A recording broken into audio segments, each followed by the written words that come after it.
हाय दोस्तों and welcome back to my channel pause the moment. और बहुत दिनों बाद मैं दोबारा वापस आया हूँ। तमिलनाडु आने के बाद ये मेरा पहला फैमिली ट्रिप है टू आदियोगी स्टैचू कोयम्बटूर। और हम लोग रेडी हैं बिल्कुल जाने के लिए, मी, माय वाइफ और मेरा बेटा जो कि फिलहाल सामने खेल रहा है। सो लेट्स गो फ्रेंड्स, एक नए सफर पे चलते हैं और बहुत एंजॉयमेंट करते हैं। Just stay with me.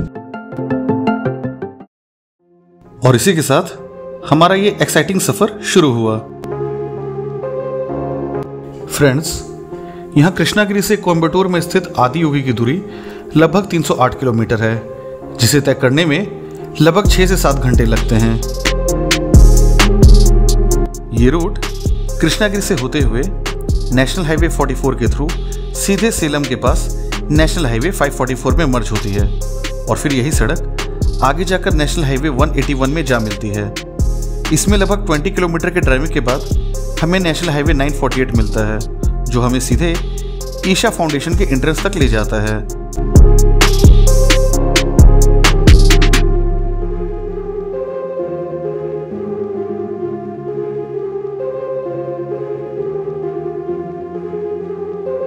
Tamil Nadu राज्य का ये हिस्सा हर तरफ पहाड़ों से घिरा हुआ है। कोयम्बटूर जाते वक्त रास्ते भर आपको ढेर सारे खूबसूरत पहाड़ दिखेंगे। इन नज़ारों का मजा लेते हुए हमें पता ही नहीं चला कि कब हम आदियोगी भगवान शिव के नगर में पहुंच गए।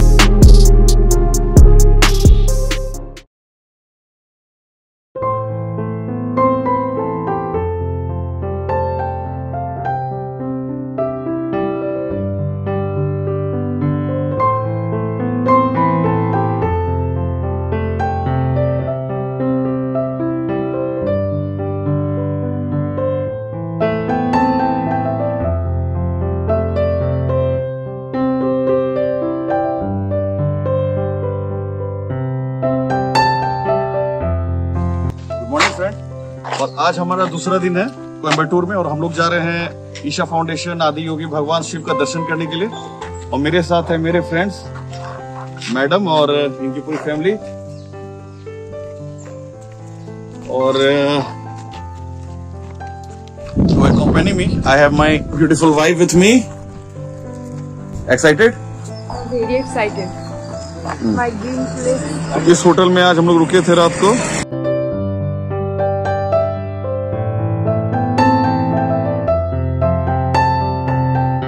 और my friend is busy taking photograph. सामने गोल्डन सिटी और इस रास्ते हमें जाना है। तो फ्रेंड्स, बी रेडी। और अब हम लोग चलते हैं अपने सफर पे। आज दूसरा दिन, मजा होगा पूरा। Just stay with me.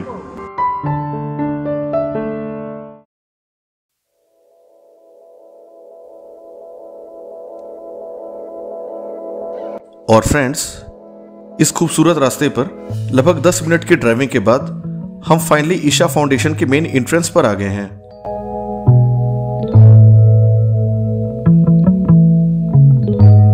सामने दिख रहे इस गेट को स्थानीय तमिल भाषा में मलाई वसल कहते हैं, जिसका अर्थ होता है द माउंटेन एंट्रेंस। गेट के ऊपर रखे 235 टन के इस चट्टान को स्वयं ईशा फाउंडेशन के संस्थापक सदगुरु ने 400 किलोमीटर दूर से मंगवाया था, जिसमें 4.5 महीने का समय लगा। इस गेट के अलावा यहाँ एक और एंट्रेंस है, जिसे तमिल भाषा में सर्पवसल या फिर द स्नेक एंट्रेंस कहते हैं। इस गेट के सेंट्रल पिलर पर एक विशाल नाग की कार्विंग की हुई है। दक्षिण भारत के कोयम्बटूर शहर से 30 किलोमीटर दूर पश्चिम में विलेंगरी की तलहटी में स्थित ईशा योगा सेंटर ईशा फाउंडेशन का हेडक्वार्टर भी है, जो कि 150 एकड़ के एरिया में फैला हुआ है। घने जंगलों से घिरा ईशा योगा सेंटर का यह स्थान नीलगिरी बायोस्फीयर रिजर्व के बिल्कुल पास में है। ईशा योगा सेंटर का सबसे नजदीकी बड़ा शहर कोयम्बटूर है। कोयम्बटूर एक बड़ी इंडस्ट्रियल सिटी होने के कारण हर तरफ से एयर, रेलवेज और रोड्स के थ्रू वेल कनेक्टेड है। मुंबई, बेंगलुरु, दिल्ली और चेन्नई से रेगुलर फ्लाइट्स कोयम्बटूर के लिए उड़ती हैं और भारत के सभी प्रमुख शहरों से यहाँ के लिए रेगुलर ट्रेन्स अवेलेबल हैं। और कोयम्बटूर से ईशा योगा सेंटर के लिए ढेर सारी डायरेक्ट बसें चलती हैं। इसके अलावा एयरपोर्ट और रेलवे स्टेशन से भी डायरेक्ट टैक्सीज बुक की जा सकती हैं। आप चाहे तो योगा सेंटर के ट्रैवल डेस्क से कांटेक्ट करके यहाँ सेंटर तक डायरेक्ट टैक्सी बुक कर सकते हैं। यहाँ का ट्रैवल डेस्क 24/7 खुला रहता है।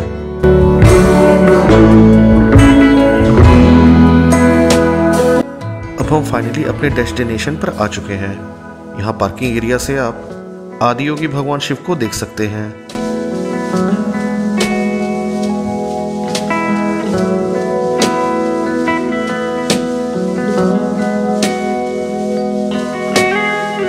हर तरफ खूबसूरत पहाड़ और बीच में हम सबके प्यारे भोले बाबा।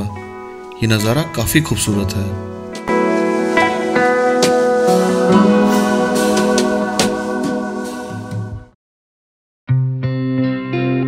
फ्रेंड्स, अब मैं आपको भगवान शिव के आदियोगी रूप और युग का इतिहास बताने जा रहा हूं। आज से लगभग 15,000 वर्ष से भी अधिक समय पहले, सभी धर्मों से भी बहुत पहले, दुनिया के पहले योगी आदि योगी हिमालय में प्रकट हुए। उन्होंने अपने 7 साधकों को आरंभिक साधना की दीक्षा दी। उन 7 साधकों ने पूरे 84 वर्षों तक पूरी एकाग्रता से साधना की। फिर दक्षिणायन के प्रारंभ के समय आदि योगी ने पाया कि वे ज्ञान पुंज की तरह जगमगा रहे थे। पूरे 28 दिन तक उनका निरीक्षण करने के बाद पूर्ण चंद्रमा की रात को आदि योगी ने अपने आप को प्रथम गुरु या आदि गुरु के रूप में बदल दिया। इस रात को हम आज गुरु पूर्णिमा के नाम से जानते हैं। कांति सरोवर के तट पर आदि योगी ने अपने पहले 7 शिष्यों को योग विज्ञान की शिक्षा दी। वही 7 शिष्य सप्तऋषि के नाम से जाने जाते हैं। उन्होंने ऐसे 112 उपाय बताए जिनके माध्यम से मनुष्य अपनी सीमाओं से परे जाकर अपनी अधिकतम संभावना यानी अपने अल्टीमेट पोटेंशियल को अचीव कर सकते हैं। आदि योगी ने पर्सनल ट्रांसफॉर्मेशन के उपाय बताए, क्योंकि सिर्फ यही वर्ल्ड ट्रांसफॉर्मेशन का एकमात्र उपाय है।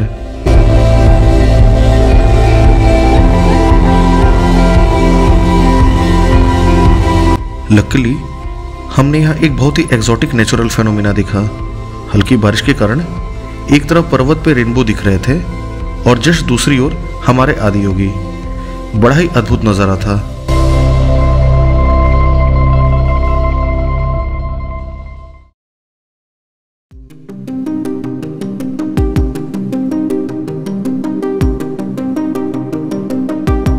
तो जैसा कि आप लोग देख रहे हैं कि हम लोग ईशा फाउंडेशन द्वारा निर्मित आदि योगी भगवान शिव के पास आ चुके हैं।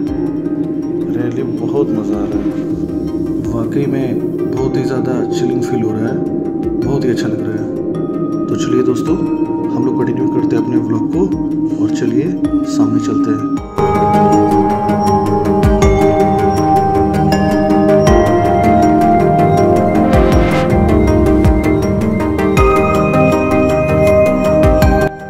आदि योगी को लोगों को योग के जरिए आंतरिक कल्याण की ओर प्रेरित करने के लिए बनाया गया है।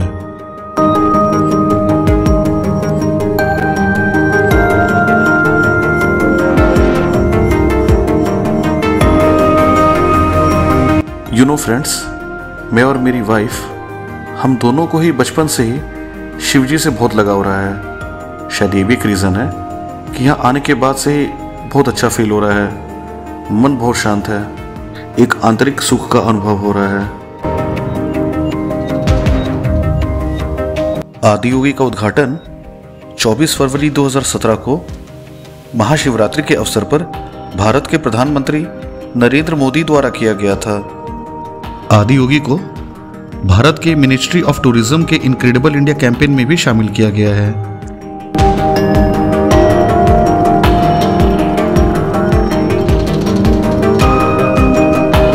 यहाँ हर रोज शाम 7:30 बजे से लेकर शाम 7:45 बजे तक एक 3D लेजर शो का आयोजन होता है, जिसे आदि योगी दिव्य दर्शनम के नाम से जाना जाता है। इस शो का इनॉग्रेशन भारत के राष्ट्रपति रामनाथ कोविंद ने महाशिवरात्रि के शुभ अवसर पर वर्ष 2019 में किया था। इस 14 मिनट के लाइट शो में आदि योगी की उत्पत्ति और योग विज्ञान से मानव संसार का परिचय कराने के बारे में बताया गया है।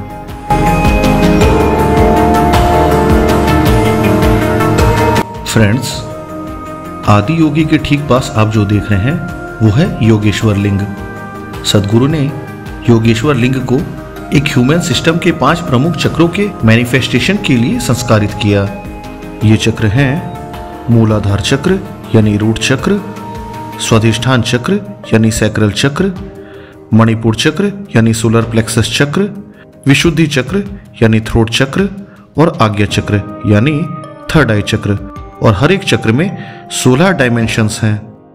योगेश्वर लिंग में अनाहत चक्र यानी हार्ट चक्र नहीं है, क्योंकि ये एक हृदयहीन योगी हैं। लेकिन योगेश्वर लिंग के उपस्थिति के कारण आदि योगी एक जीवित तत्व हो जाते हैं। योगेश्वर लिंग एक योगी के अनुशासन और उल्लास में परमानंद का एक परफेक्ट कॉम्बिनेशन है।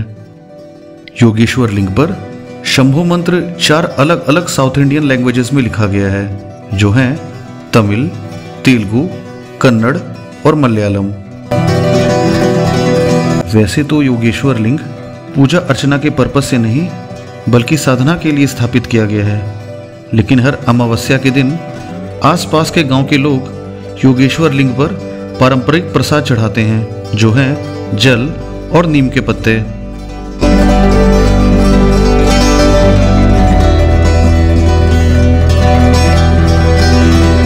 योगेश्वर लिंग के चारों तरफ पीतल की फ्लोर टाइल्स हैं, जिनमें योगिक ट्रेडिशन से जुड़े हुए बहुत ही जटिल लेकिन डिटेल्ड कार्विंग्स की हुई हैं। योगेश्वर लिंग के ठीक पीछे है काले ग्रेनाइट स्टोन से बना एक पैनल, जिसमें भगवान शिव के 7 शिष्यों यानी सप्त ऋषियों को बड़ी सटीकता से कार्व किया गया है। ये ऋषि हैं महर्षि अगस्त्य, महर्षि अत्रि, महर्षि अंगिरस, महर्षि भृगु, महर्षि गौतम, महर्षि वशिष्ठ और महर्षि कश्यप। और ये सभी अलग अलग यौगिक मुद्रा में बैठे हैं। कहते हैं कि ये पैनल इतना पवित्र है कि किसी को भी इसे हाथ लगाने की अनुमति नहीं है।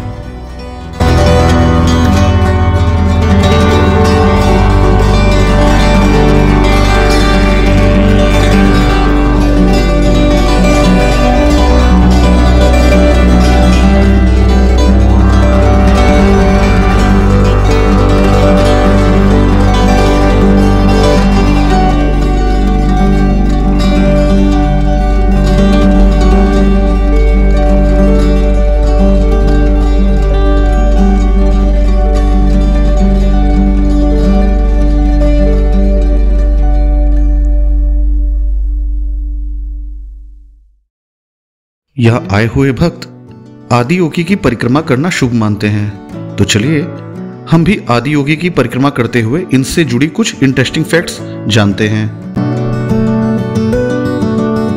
आदि योगी स्टैचू 112 फीट ऊंची, 147 फीट लंबी और 82 फीट चौड़ी स्टील की प्रतिमा है, जिसे धातु के अलग अलग टुकड़ों को साथ जोड़कर बनाया गया है। इसे गिनीज वर्ल्ड रिकॉर्ड्स के द्वारा दुनिया के सबसे बड़ी बस्ट स्कल्पचर के रूप में मान्यता प्राप्त है। एक्चुअली आदि योगी की 112 फीट की ऊंचाई उन 112 तरीकों या उपायों को सिग्निफाई करती हैं, जिनके बल पर मनुष्य अपनी परम प्रकृति तक जा सकता है। आदि योगी के चारों ओर 621 त्रिशूल लगे हैं। इन त्रिशूलों पर काला कपड़ा बांधकर भक्त भगवान आदि योगी को वस्त्र अर्पित करते हैं।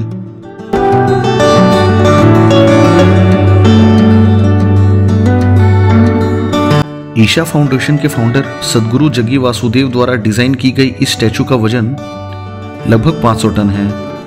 इस स्टैचू को बनाने में 2.5 साल लगे और इसमें 600 से ज्यादा मूर्तिकार और कारीगर शामिल थे।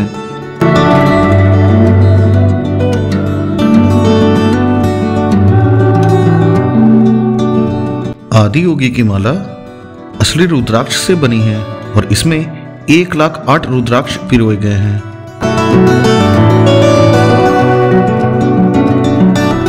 आदि योगी की प्रतिमा के अंदर तिल के बीज, हल्दी, पवित्र भस्म, विभूति, कुछ खास तरह के तेल, थोड़ी रेत और कुछ अलग तरह की मिट्टी भरी गई है।